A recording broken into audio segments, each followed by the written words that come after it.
अस्सलाम वालेकुम everyone, welcome back to programming college. और आज की वीडियो में हम लोग फर्स्ट ईयर कंप्यूटर साइंस में चैप्टर नंबर 2 का last topic testing and debugging in Python काफ़ी डिटेल में कवर करेंगे। सो स्टार्ट करते हैं हमारा लेक्चर। सबसे पहले हम देखते हैं कि पाइथन में टेस्टिंग होती क्या है। अब ये जो टॉपिक हैं दोनों, ये हम लोग फर्स्ट चैप्टर में भी थोड़े बहुत कवर कर चुके हैं, तो इनको यहाँ पर जो है वो पढ़ना हमारे लिए थोड़ा सा और ज़्यादा ईजी होगा। टेस्टिंग बेसिकली पहले भी मैंने आपको कहा था कि ये एक ऐसा प्रोसेस होता है जिसके थ्रू आप चेक करते हैं अपने कोड को कि क्या उसमें कोई इश्यूज़ तो नहीं आ रहे। अब यहाँ पे थोड़ी सी डेफिनेशन इन्होंने चेंज कर दी। यहाँ वो कहते हैं testing is a process of running your code with various inputs, कि आप जो अपना प्रोग्राम आपने लिखा हुआ होगा उसको बहुत सारी टाइप्स ऑफ इनपुट्स आप देंगे, और फिर आप देखेंगे कि मेरी फर्स्ट इनपुट पे क्या आउटपुट आई है, मेरी सेकंड इनपुट पे आपके प्रोग्राम की क्या आउटपुट आई है, थर्ड इनपुट पे मेरे प्रोग्राम की क्या आउटपुट आई है। यानी हम जितनी भी एक्सपेक्टेड इनपुट्स दे सकते हैं उस प्रोग्राम को, उनके ऊपर हम उसका बिहेवियर चेक करेंगे कि हमारा प्रोग्राम कैसे काम कर रहा है। जैसे फॉर एग्जांपल आपने कोई लॉगिन सिस्टम बनाया हुआ है, तो वहाँ आप एक जो है वो ईमेल गेट कर रहे हैं, और सेकंड आप यूज़र से पासवर्ड इनपुट करवा रहे हैं।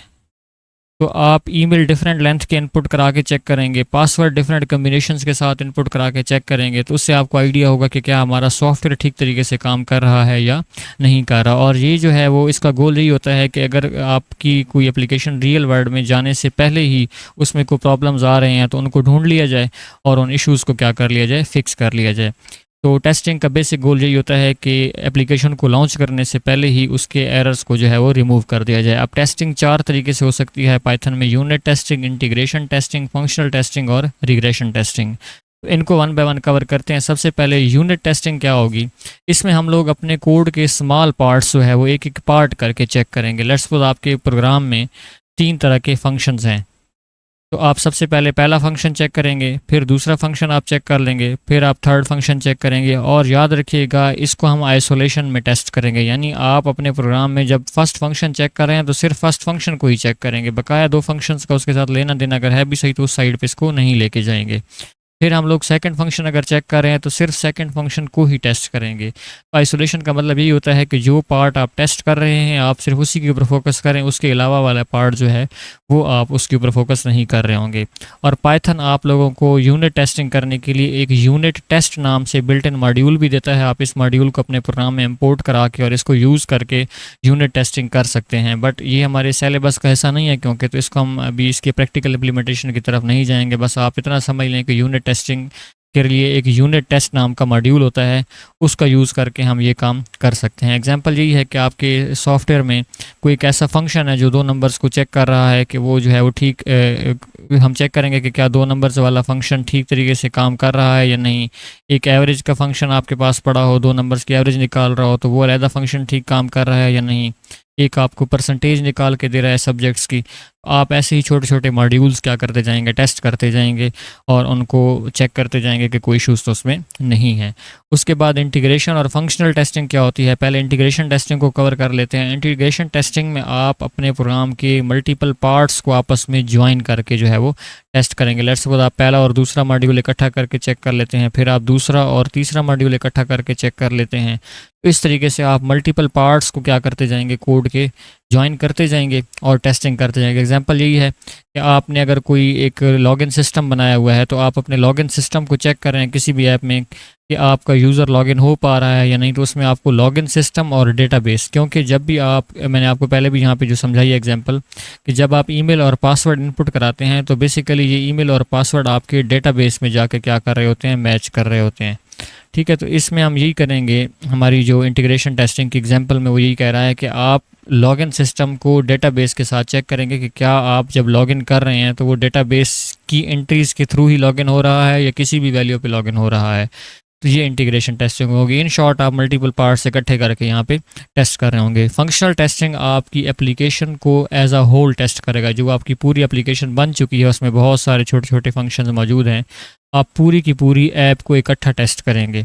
ठीक है, और अब आप एज अ यूज़र जो है वो इसको टेस्ट कर रहे होंगे। अब आप एज अ प्रोग्रामर टेस्ट नहीं करेंगे कि इसमें कोई एरर्स हैं या नहीं, बल्कि आप खुद एक यूज़र बन जाएंगे उस ऐप के, अपने मोबाइल पे या अपने कंप्यूटर पे उस ऐप को इंस्टॉल करके और उसको फिर उस तरीके से चेक करेंगे। एग्जांपल में यही हम कह रहे हैं कि आप अपनी ऐप में साइन अप का प्रोसेस चेक कर रहे हो, आप जब साइन अप करते हैं तो क्या यूज़र का अकाउंट बनता है या नहीं, फिर अगले प्रोसेस को भी आप ऐसे ही फंक्शनल टेस्टिंग में चेक करते जाएंगे।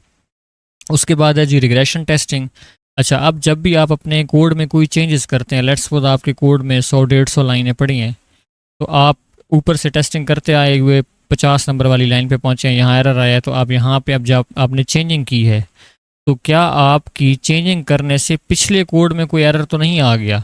तो यहाँ हम यही चेक करेंगे कि अगर आप कोई अपने कोड को अपडेट करते हैं या उसमें कोई चेंज लेके आते हैं, तो रिग्रेशन टेस्टिंग मेक श्योर करेगी कि जो पिछले फीचर हैं वो ठीक तरीके से काम कर रहे हों।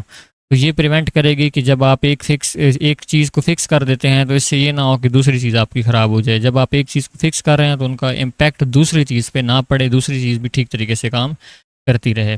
अब हम देख लेते हैं कि डिबगिंग क्या होती है। डिबगिंग भी आपने चैप्टर नंबर 1 में काफ़ी डिटेल में पढ़ा था, तो यहाँ पे जो है वो इसको शॉर्ट ही हम कवर करेंगे। डिबगिंग का मतलब ये होता है कि आपने अपने जो प्रोग्राम में से एरर्स फाइंड करने का प्रोसेस किया था, अब एरर्स फाइंड हो गए हैं टेस्टिंग के थ्रू, तो फिर आप उनको रिमूव भी कर देते हैं। तो ये क्या बन जाएगा, debugging. Finding and fixing errors in your code या mistakes in your code is called as debugging. और बग्स जो हैं, इन्हीं को ही हम एरर्स कह रहे होते हैं। जब भी आपके प्रोग्राम में कोई एरर आता है उसको हम बग कहते हैं। तो बग आपके प्रोग्राम में रिजल्ट्स जो है वो ख़राब कर रहे होते हैं, ठीक है। आपका प्रोग्राम इवन कि ये क्रैश भी कर सकते हैं। तो इनको जो है आप एरर्स को फाइंड करके रिमूव जब करेंगे तो इस पूरे प्रोसेस को हम डिबगिंग कह रहे होंगे। अब ये कैसे कर सकते हैं हम, एक तरीका इसका ये है कि आप प्रिंट स्टेटमेंट यूज़ करना शुरू कर दें। आपके प्रोग्राम में 100 लाइनें हैं, आप हर 20-25 लाइनों के बाद एक प्रिंट स्टेटमेंट लगा के वैल्यूज़ चेक कर लें कि क्या ठीक तरीके से वैल्यूज़ फ्लो कर रही हैं या नहीं, ठीक है। दूसरा तरीका ये है कि आप डिबगिंग के लिए कुछ टूल्स जो है वो यूज़ कर लें। बहुत सारे टूल्स भी आजकल आते हैं, जैसे बुक में उन्होंने कहा है कि एक पाइथन डिबगर नाम से टूल है, वो आपको अलाउ करता है कि आप अपने प्रोग्राम में स्टेप थ्रू कर पाएँ, यानी एक एक लाइन पे चेक कर पाएँ कि वेरिएबल की क्या वैल्यूज़ आ रही हैं। आप अपने एग्जीक्यूशन के फ़्लो को भी चेक कर सकते हैं इस सॉफ्टवेयर के थ्रू। अगेन ये सॉफ्टवेयर हमारे सिलेबस कैसा नहीं है, बस आपको इतना पता हो कि डिबगिंग टूल्स में PDB पाइथन डिबगर एक टूल है जिसके थ्रू हम डिबगिंग कर रहे होते हैं।